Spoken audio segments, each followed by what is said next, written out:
ल है त आज एकदमै मिठो पनिर करी बनाऊ, पनिरको तरकारी।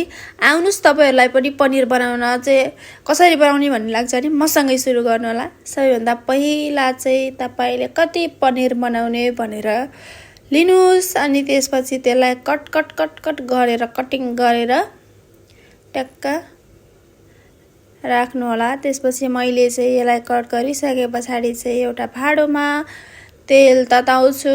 अब कराई कालो रहेछ नभन्नु होला, यो चाहिँ पिता पुर्खादेखिको कराई यस्तै हो, जति सफा गरे नि यो पुरानो भइसक्यो भएर।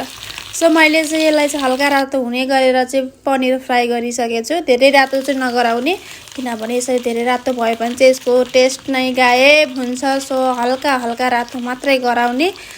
यति गरिसकेपछि हामी चाहिँ पनिरलाई मजाले, अब यो हेर्नुस् न यसो फ्राई गरेको होला। यतिको फ्राई भइसकेपछि चाहिँ निकाल्ने।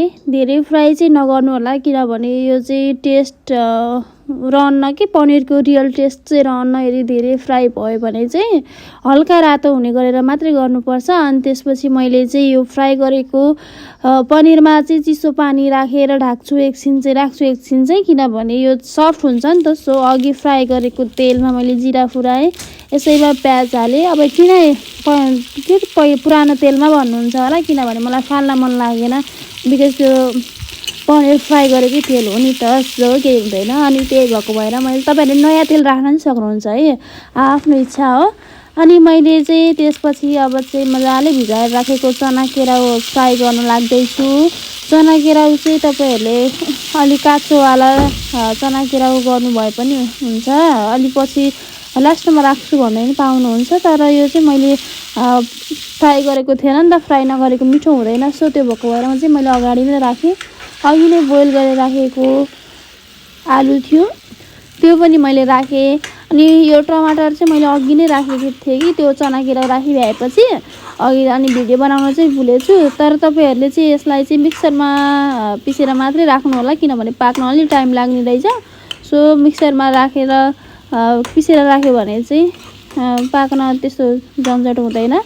अनि मैले चाहिँ स्वाद अनुसारको मरमसलाहरू हाल्ने काम गर्छु। अब चाहिँ यदि तपाईँहरूलाई राम्रोसँग पनिर पकाउन आउँदैन भने चाहिँ यो भिडियो फुल हेर्नुभयो हुन्छ, किनभने यहाँ चाहिँ मैले स्टेप बाई स्टेप राखिदिएको छु। मैले चाहिँ बेसार राखेको छु, त्यसपछि मैले नुन राखेको छु, आफ्नो स्वाद अनुसारको नुन राख्न सक्नुहुन्छ। त्यसपछि चाहिँ मैले चाहिँ अब मसला राख्छु। त्यो मसला चाहिँ हाम्रो चाहिँ अलि स्पेसल मसला हो।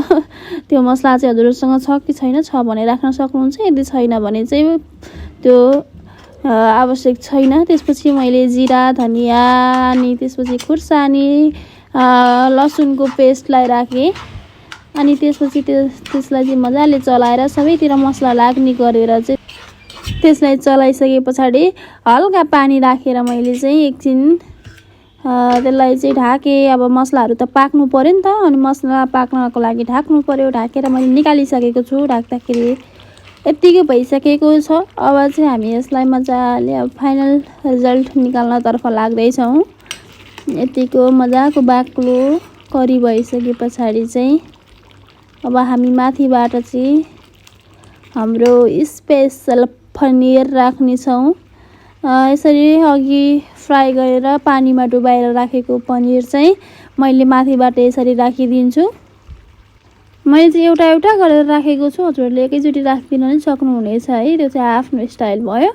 अनि मैले त्यसलाई चलाएर यतिको बनाइसकेँ। अब चाहिँ पनिर हाम्रो रेडी भएको छ। यदि हजुरहरूलाई पनि यस्तै मिठो पनिरको करी बनाएर खान मन छ भने चाहिँ बनाइहाल्नुहोस् यो भिडियो हेरेर। Thank you so much, by by.